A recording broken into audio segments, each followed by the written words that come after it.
Welcome, everyone, to the 22nd Vegan Convergence of the Peoples, Thriving on Planet B. I'm Rebecca Allen, and I'm honored to introduce to you our speaker, Keegan Kuhn. He's an award-winning documentary maker, video producer, and professional musician. He runs First Spark Media, a video production company tailored to creating videos and films for nonprofit organizations and conscientious companies. He's the producer of Turlock, the documentary, Something to Be Thankful For, and co-producer and co-director of the groundbreaking film Cowspiracy, The Sustainability Secret, What the Health, and Running for Good. And now we have Keegan Kuhn here, the Red Rock Natural History Museum. Keegan Kuhn. Thanks so much, Rebecca. Really appreciate it.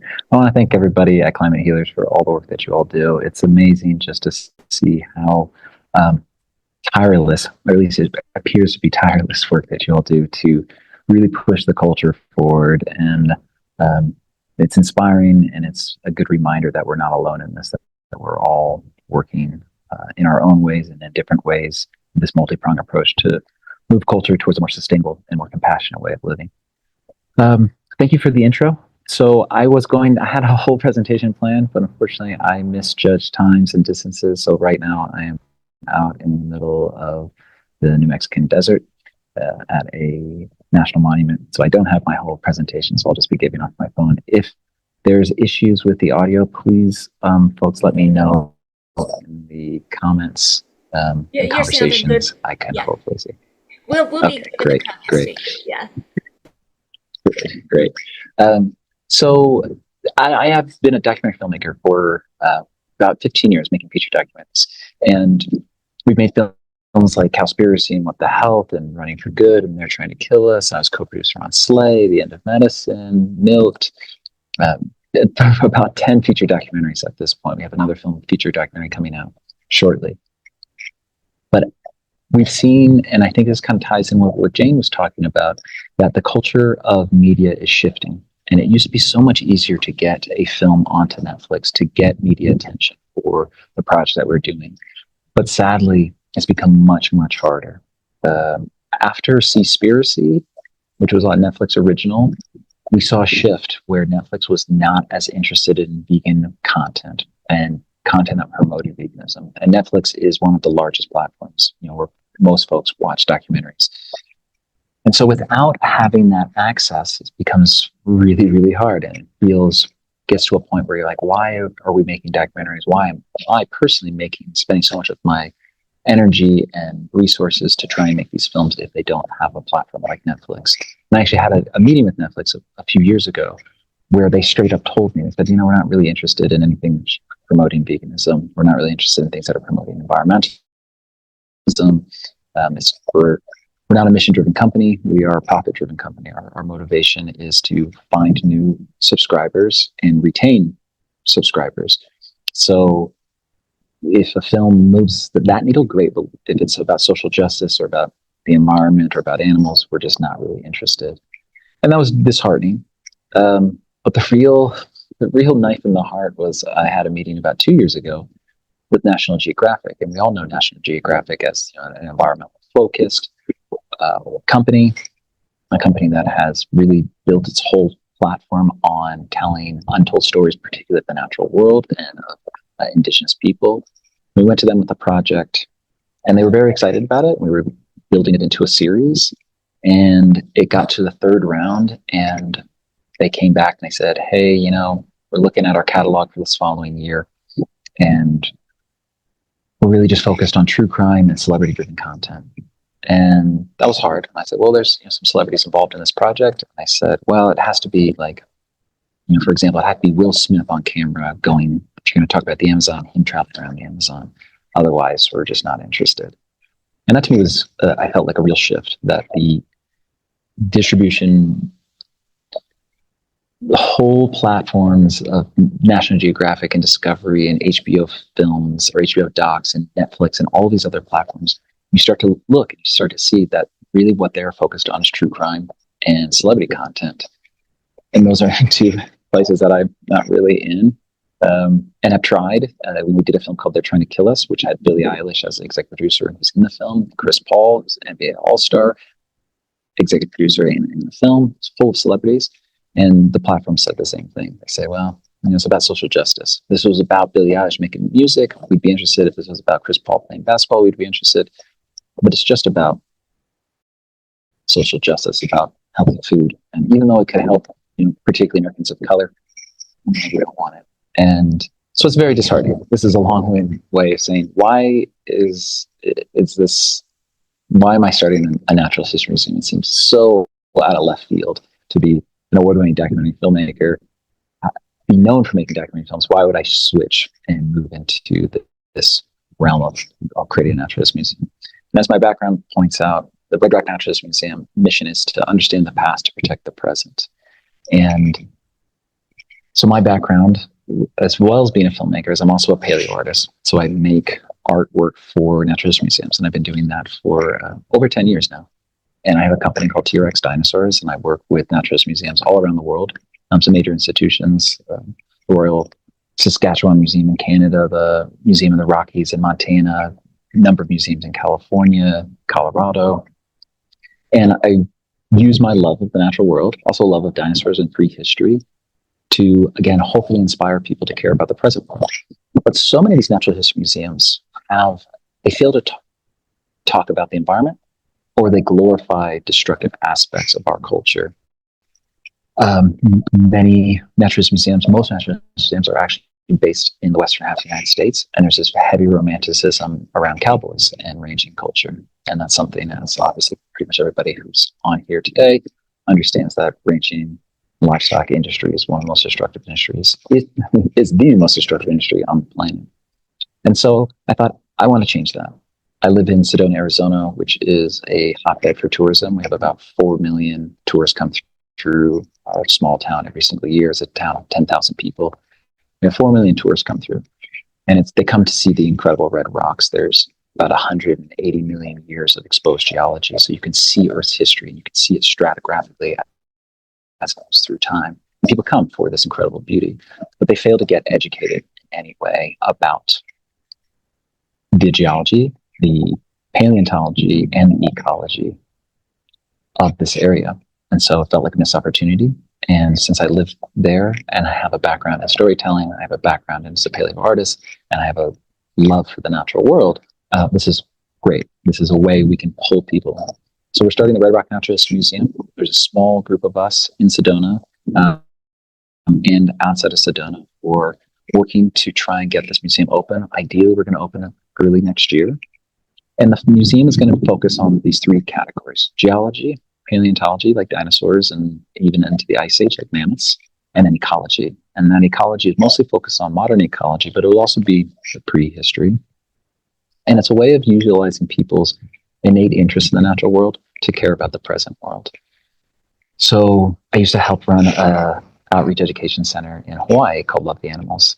And we would have people come in constantly, and they had no idea what it was. We just had a big sign on the sign that said, "Go vegan, it's easy." And people would come and just curious. And I realized I had about 30 seconds to figure out what people are interested in, to be able to then pitch to them why they should care about animals and the environment.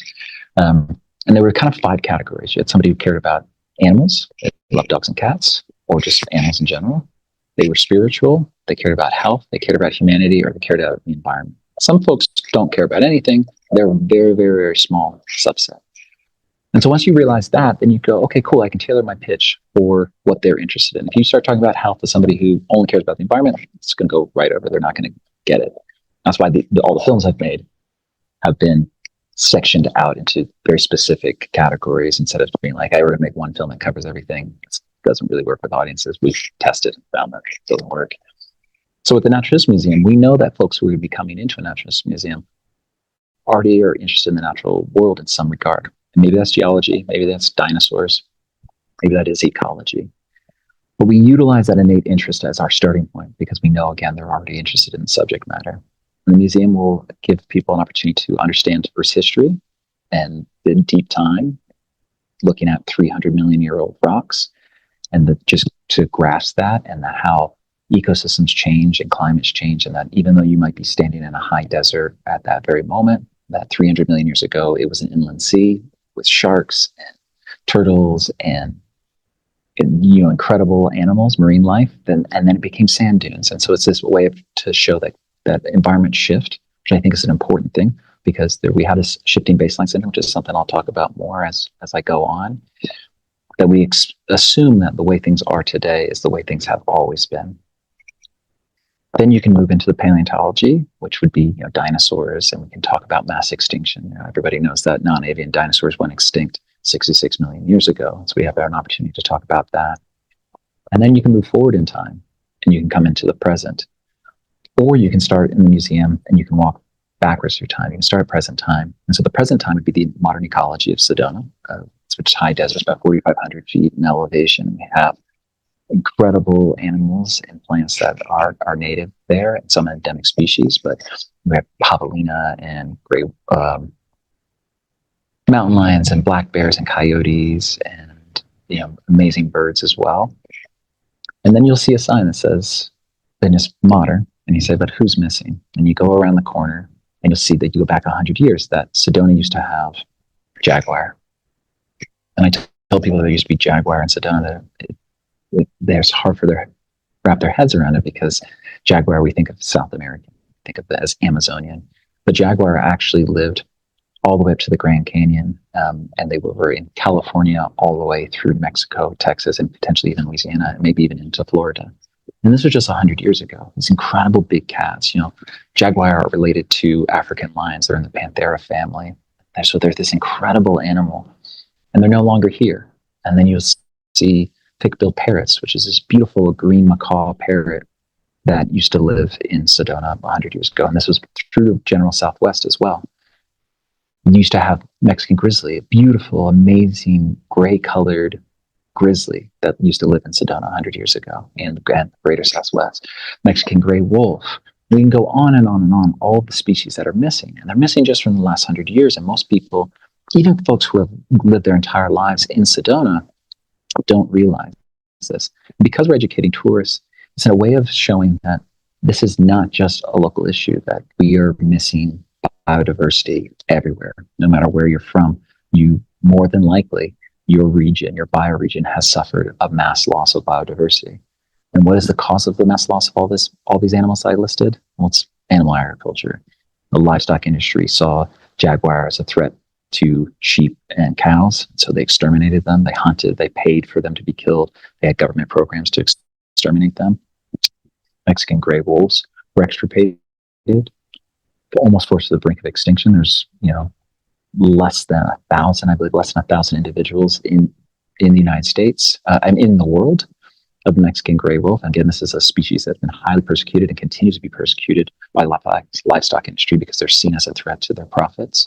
Mexican gray wolf the Mexican grizzly is entirely extinct. The last individual was killed in Mexico by a rancher in the 70s, but they've been gone from Arizona for the last 100 years. Thick-billed parrot is gone, and a big part of that is because of ranching and the timber industry that wanted more grazing land. They were also hunted for their feathers. There's pronghorn populations, and again, there's so many animals that are missing. And because of the shifting baseline syndrome, we accept what we live in today as how it's always been. And you can go back just 100 years and you see the impacts of animal agriculture in this industry. And then you can move back, 10,000 years. And you go back 10,000 years and the area used to have mammoths and mastodons and horses and camels and giant condors and these incredible ice age animals. And so it's an opportunity to talk about mass extinction. That mass extinction also is a natural thing that happens, that it is not always human cause, but we know for a fact that the modern mass extinction that we're dealing with is very much human cause, and it's very much caused by one particular industry, it's the livestock industry. So the museum is not going to be overtly heavy-handed in its messaging about the livestock industry, but it will talk about it. And in the ecology section, there are also going to be, eventually, a number of exhibits too. And everything in the museum, the idea is to be interactive. So we'll have a water display, and we'll have a tank that'll be about 5 gallons of water on a wall. And below it'll be 10 other tanks. Some of them are 1 gallon. Some of them are 6 ounces, half a gallon. And there's another one in there that's 4 gallons. It's almost, the entire thing. And they're all unlabeled. And visitors are given magnetic labels to put and to guess what each one represents. Golf courses and fruit production and hay production and animal agriculture and pools and mining and all these different subjects, all these different water using industries. And then they push a button and that 5 gallons empties out and fills up all of the containers. And all of those containers then has an LED light that illuminates and shows the correct answer of what they present. But most people will be shocked that the 4-gallon tank, which represents animal agriculture, about 70% of all water consumed in Arizona is for animal agriculture. And we hear constantly in the media that all the Western water, Colorado River water, is being used for Las Vegas and LA and Phoenix. But the reality is that the water primarily 50%, 55% of all the Colorado's river water, which is the major river system in the western half of the United States, at least in the Southwest, 52 to 55% is used for animal agriculture and primarily for growing alfalfa. And yet that doesn't get attention. That isn't the message that we hear. We hear, don't water your lawn, which is great. We shouldn't be watering lawns. Lawns are a European idea that have no place in the American Southwest. We absolutely shouldn't be watering our lawns. But the big driver, the big consumer is animal agriculture. So it's an aha moment, hopefully, for guests. And maybe guests do guess the right answer, which is a great thing, because when people learn things for themselves versus being told, way I'm just spouting off facts here, it doesn't resonate with folks in the same way, and it doesn't stay with people in the same way. And then once that illuminates and you have this answer and you get this information, an LED panel lights up and gives more facts and statistics about why animal agriculture consumes so much water in Arizona. And then you'll have the option to press and see where you are on the map. And then you get to see the stats that, about 45% of all water in California is used for animal agriculture. About 80% of all water in Colorado is used for animal agriculture. And we go through, and maybe it'll also be broken into countries as well. Because nationally, about 55% of all domestic water use, all water use in the United States is for animal agriculture, and 5% is for domestic water use, like what we use at our homes and in most industries, excluding mining. So it's a way of saying, hey, this isn't just an Arizona issue. This is something you can take home as well. And that's the idea behind the whole museum, is to, again, kind of use dinosaurs as a way to promote veganism, is one way of saying it. But again, it's starting from a place where people are already interested. And so again, as you go through this, you get to talk about climate change. You get to talk about, mass extinctions, and that climate change is a natural phenomenon that does happen. And, about half of Americans don't believe in anthropogenic climate change, which is pretty shocking. But if you ask them if they believe in the Ice Age, they'll say, yeah, I believe in the Ice Age. And they can maybe even spout off how climate change is a natural occurring phenomenon. And what I love to do is ask those folks, say, well, how do you know that climate change is a natural occurring phenomenon? And I'll say, well, someone told me, or I read it, or I saw a video about it. And it's like, well, we know that because a paleoclimatologist did core sampling and looked at the ecology and saw that climate change is a naturally occurring process, and it's catastrophic. Climate change, whether in a hothouse environment or an ice age environment, leads to mass extinction. And so if you trusted them when they told you that there used to be an ice age, trust them now when they tell you that there is a climate change happening and that it's caused by human beings and it's caused by our disruption of entire ecosystems. Now, of course, the narrative continues to be that fossil fuels is the primary driver of climate change, and I'm sure everybody who's in this conference understands that climate change is really associated with the destruction of entire ecosystems, deforestation, and animal agriculture, and that fossil fuel industry obviously plays a role, but gets a disproportionate amount of attention. And so it's an opportunity to talk about that as well. It's an opportunity to talk about the age of the Earth. About 43% of Americans believe the Earth is less than 10,000 years old. And much of that is based off of a spiritual belief, a religious belief, but there's really no scripture that backs up that number. For example, many Christians believe that the Earth is about 6,000 years old.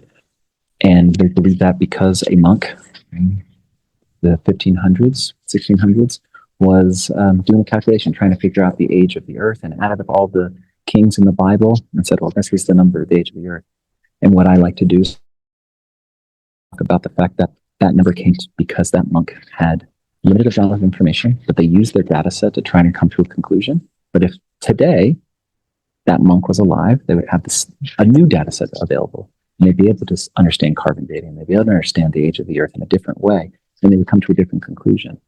And to say that there's nothing wrong with the original methodology of coming to the age of the earth is only 6,000 years old, but that we have more data now and we have new methods, and that it doesn't do anything to dissuade someone of their spiritual beliefs or the incredibleness of their higher power or their deities, but that we have a greater understanding. And in fact, knowing that the earth is magnitudes older and that we can look at rocks that are 300 million years old, or I just got back from the Grand Canyon looking at rocks that are 1.7, 1.8 billion years old, rocks that are older than complex life, is an amazing thing, and builds even more awe and more appreciation for the natural world. And then we have the opportunity to also talk about, our personal role in what we can do to preserve the present, and that I think it's so important for us to understand what we've lost in natural systems to be able to come to logical conclusions on what we need to do to protect the present, and that ecosystems and climates and cultures are in constant shift. They're always changing. And we can do more to either stabilize or move that shift into a more harmonious way. And this,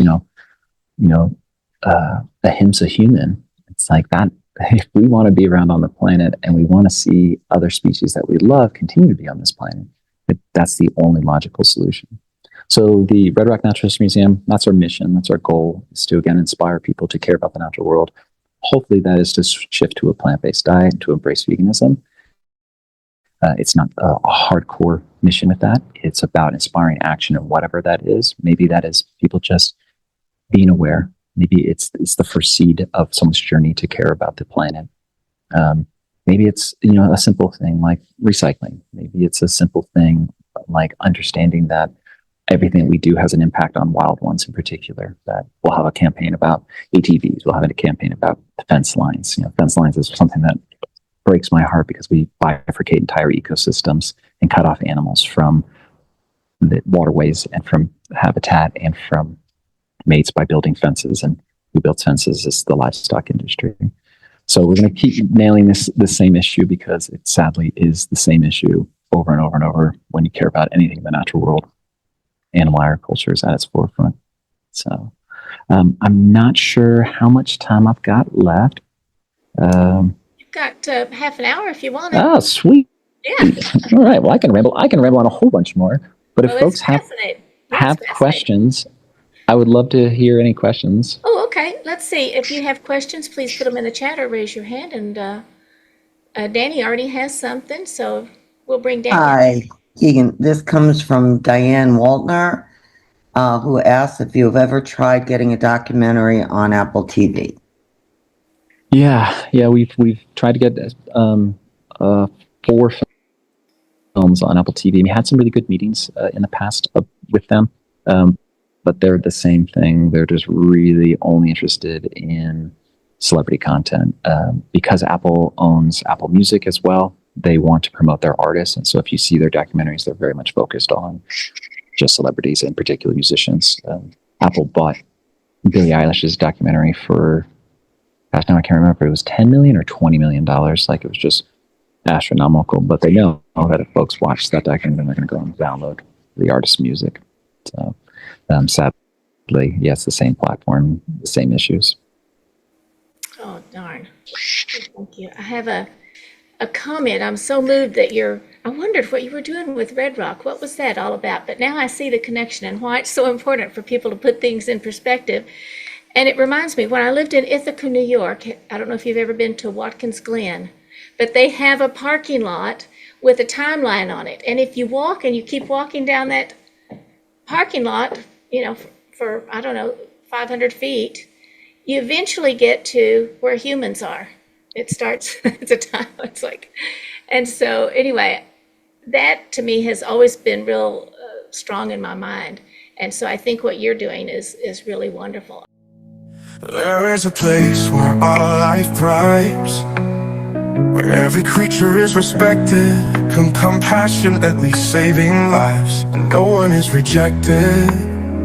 Our world of peace and harmony, we call this planet. There is a place where all life thrives. This place we know is upside down, a chaos of extremes. In unity we turn it around and live the life of dreams. A world of peace and harmony, we call this planet B.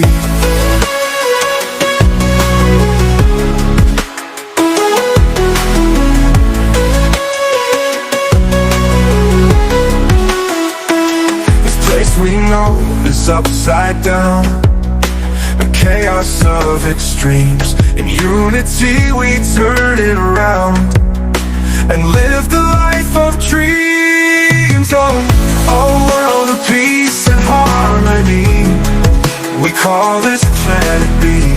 This place we know is upside down, a chaos of extremes. In unity we turn it around and live the life of dreams. A world of peace and harmony, we call this planet B.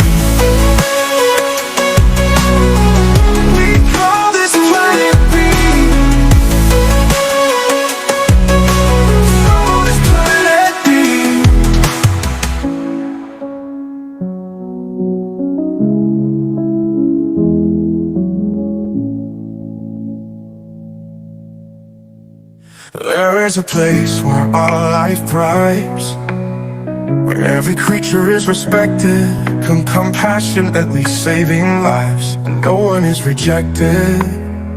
Our world of peace and harmony, we call this planet B. This place we know is upside down, a chaos of extremes. In unity we turn it around and live the life of dreams. A world of peace and harmony, we call this planet B.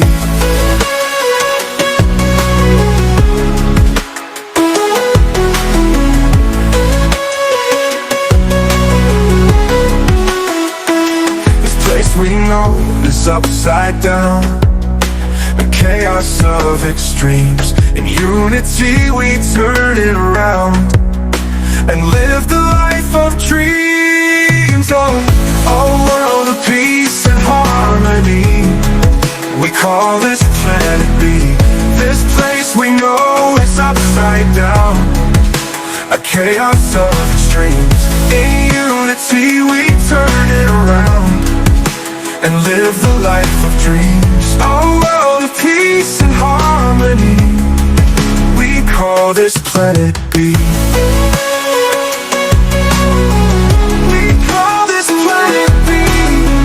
Honey, I'm on.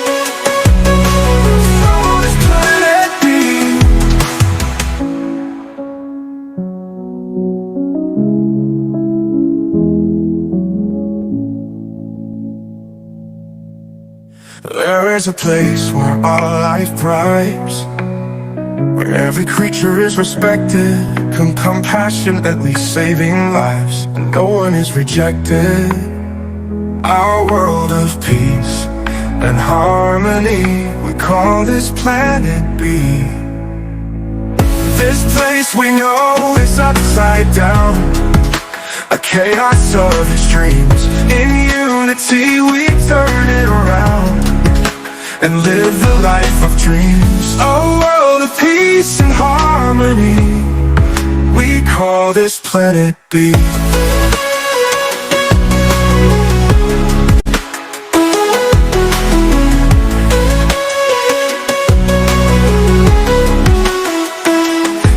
We know it's upside down.